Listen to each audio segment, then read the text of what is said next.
This week on the Grand Tour, we touch down for a pint in Ireland, in the legendary city of Dublin.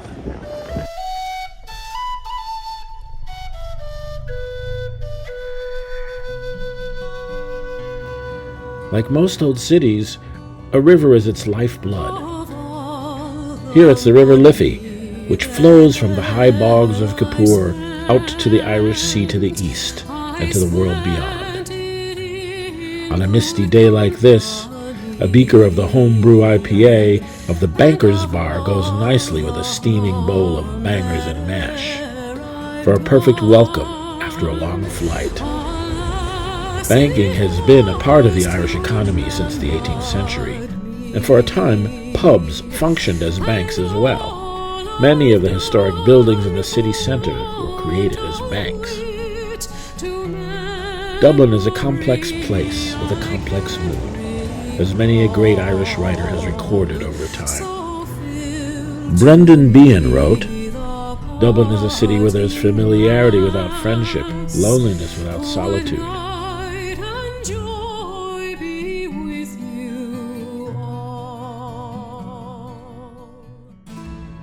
It's time for a coffee at Le Petit Parisien, a traditional Parisian cafe in the heart of Dublin. Top-notch pastries, stellar service, and espresso bar makes this the perfect pit stop while wandering around Dublin.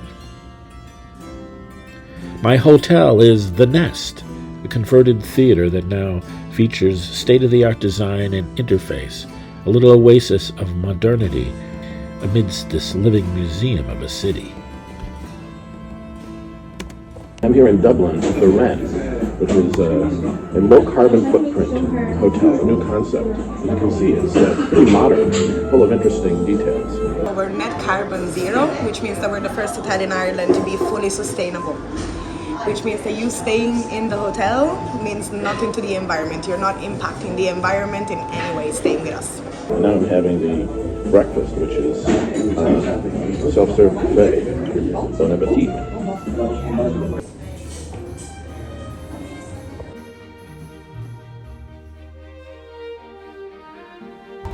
The statue of Oliver Goldsmith welcomes you to Trinity College, the eclectic writer of the 18th century, famous for plays like She Stoops to Conquer, friend and collaborator of Samuel Johnson. He's joined by the statue of his friend Edmund Burke, the conservative political theorist thought to be the father of modern conservatism, who favored the old feudal familial structure for society rather than constitutional egalitarianism. And then there's a statue of Molly Malone, a fictional character from a song about a girl who works the fish market by day and is a sex worker by night to make ends meet. It's become a tradition to put one's hands on the sculpture's breasts for good luck.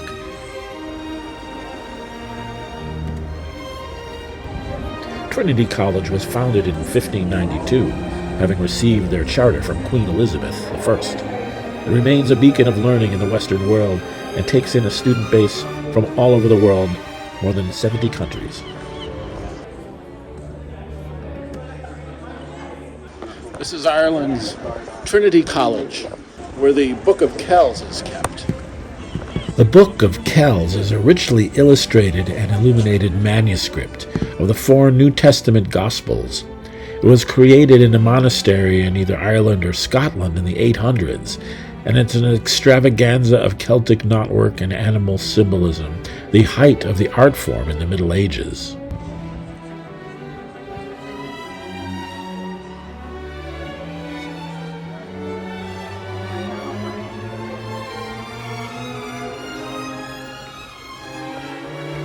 Upon entering the main square, you may notice a modern form, Henry Moore's reclining connected forms, a contrast to the geometric regularity of the 18th century architecture surrounding it.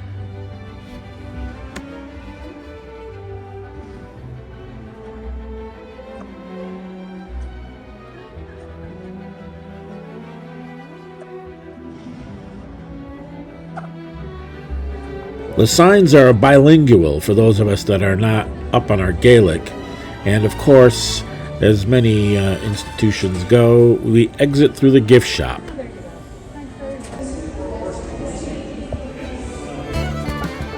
For those seeking a practical souvenir, the Aran Woolen Company provides tourist shoppers with a huge selection of traditional Irish knitwear of the highest quality.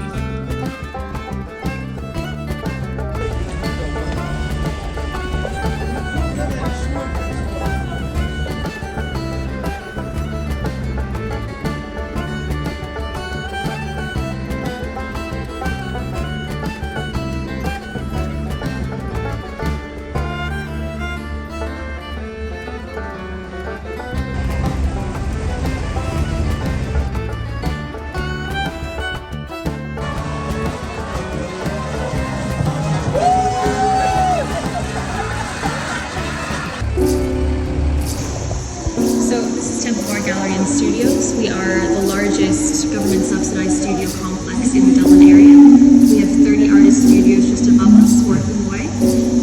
They are all private access, unfortunately there's no open studios at the minute. The space has been run since the 1970s. We celebrated our 40th anniversary last year, and before that this space was a shirt factory.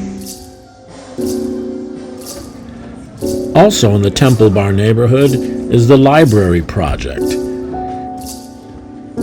Ireland's art bookshop for visual culture and critical thinking, a project by Photo Ireland.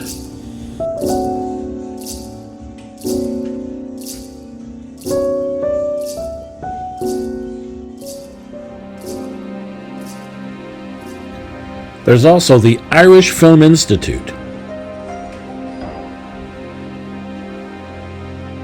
which is a hip hangout with 3 cinema screens showing arty and independent films, plus a bookstore and bar.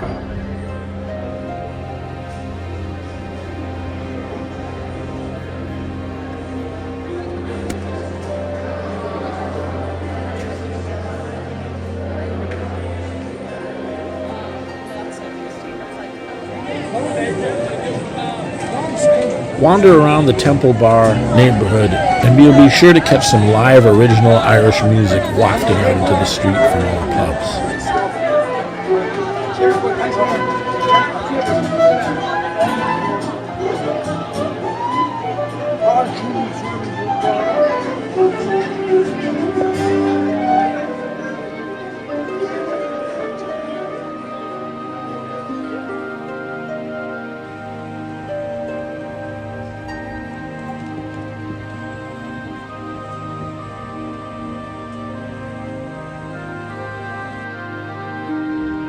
One of the many pubs is Gogarty's, where James Joyce and Oliver Joseph St. John Gogarty spent many hours in literary discussions.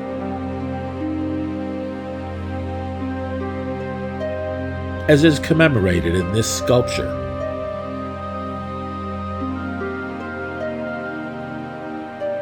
James Joyce's character, Bloom, is memorialized in the form of Bloom's Hotel, which is wrapped with Art Nouveau murals commemorating the author's famous novels.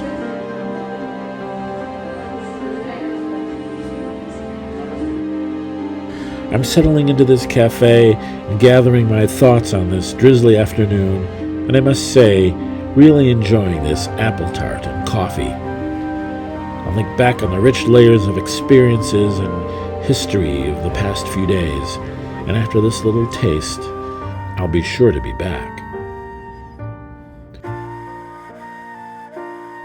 Oscar Wilde said, "Do not be afraid of the past. If people tell you that it is irrevocable, do not believe them.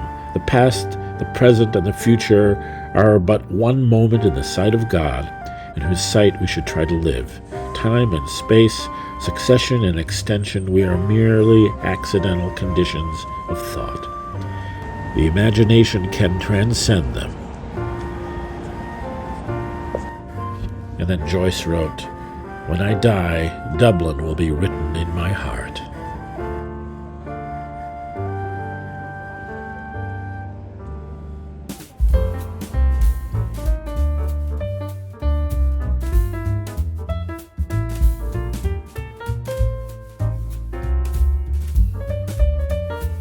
Don't forget to like and subscribe so that you can be informed about our next journey on Peter's Grand Tour.